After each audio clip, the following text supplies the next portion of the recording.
Hey, this is Bird. Wanted to show you all a couple of accessories that I'll be adding to my website real soon, and I'll probably be adding a new products page as well, and then these products will just be shown as options or additional products on the online store. The first one is a shorter stirrup. As you can see right here, it's about 1 3/8 shorter than a conventional stirrup. Here's the two lined up. You can see the difference. And the reason I did that is I would consider this a blind stirrup, and this is a tree stand stirrup. And the reason for that is that the shorter you make the stirrup, the easier it is to get in and out of your soft case as well as your hard case. So if you're hunting from a tree stand, there's no really need to have the longer stirrup. The longer stirrup is ideal though if you're hunting a blind and your broadheads protrude out in front of your crossbow. They'll keep your broadheads from getting in the dirt. I don't know why I didn't think of it sooner, but this is just a kind of evolution of my stirrup design for ravens. You can still easily grab it and carry it around, either this way or this way, and you can still easily cock with it. As you can see here, I can easily set it down on my crossbow and drop the latch down and quickly cock the bow.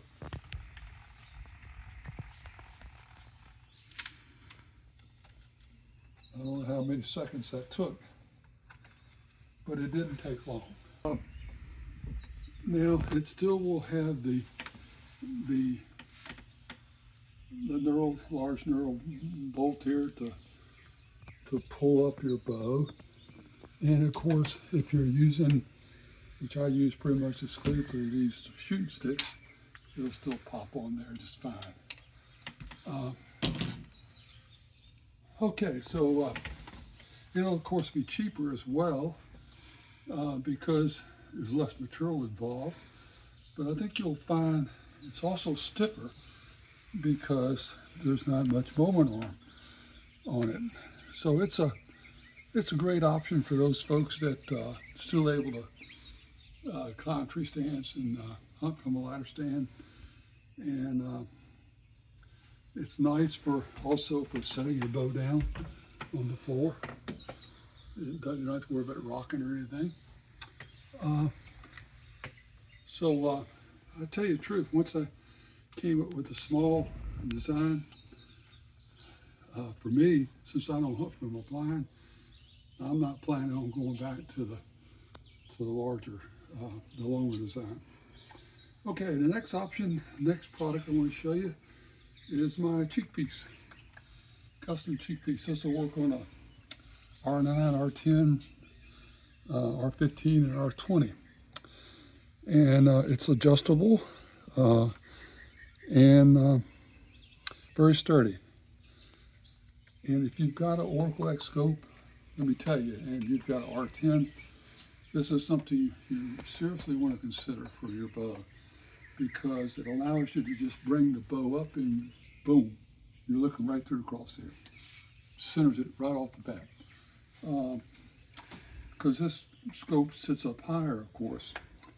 Now, what I'm going to do is the one I'm going to be putting on the website is actually this one, which is very similar, except it's a little lower profile top. This comes in two pieces. You have the frame, and then you have the top piece that bolts on with 4 screws, locks on with 4 screws, and it's got a adjustable set screw. They each will give you about a little over 1/4 inch of adjustment, but I have found that you know, it's better that there's slots here. It's better that with it all the way down, for those people who don't have the scope up very far, that it'll still fit them.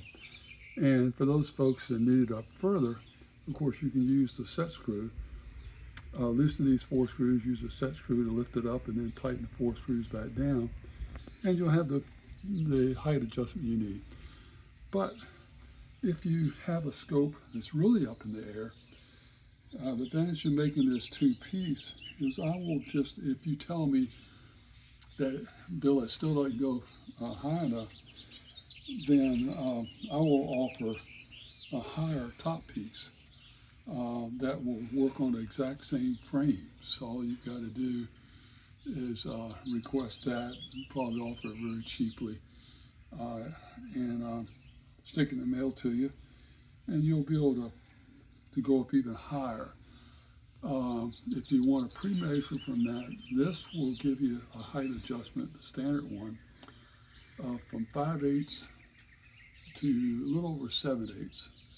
This will give you a height adjustment from 3/4 to a little over 1 inch. So if you want to try putting a piece of foam and using painter's tape or something, tape a piece of foam on your stock and get kind of a approximation of whether or not you would need the taller one, that would be helpful before you make your purchase. As a matter of fact, I might just offer both options on the online store and give you the option to select which one you want, and the price will probably be the same. It's unfortunately the back of it has to be attached via a zip tie, but I think you'll find that that's super easy to tighten up. In fact, what I recommend you do is just merely loosen the 4 screws and lift this top part off, attach the frame, and then snug it up with the zip tie. Now also you'll notice, well, what's this squirrely stuff in the front? Well, there's a reason for that, and that is that for those folks who have my loose stop bracket, this cheek piece is designed to work with that loose stop bracket without the need for these 2 spacers. So if you've had the loose stop bracket on here, all you got to do is take this screw off that attaches it to the scope base and remove these 2 things. Use the same screw here, put it back on there, and you're good to go. But if you don't have my loose stop bracket, then you will need these. So these will come standard. These spacers come standard, and what they do, they snap into the opening in the scope rail and make sure that you got a nice tight fit. Pretty tight tolerances on those 2 pieces. Okay, well that's about it. And like I said, you'll probably be seeing these within the week on my website, which is bigbirdraven.com. And thanks so much for watching. Hope you guys have a wonderful day. Bye now.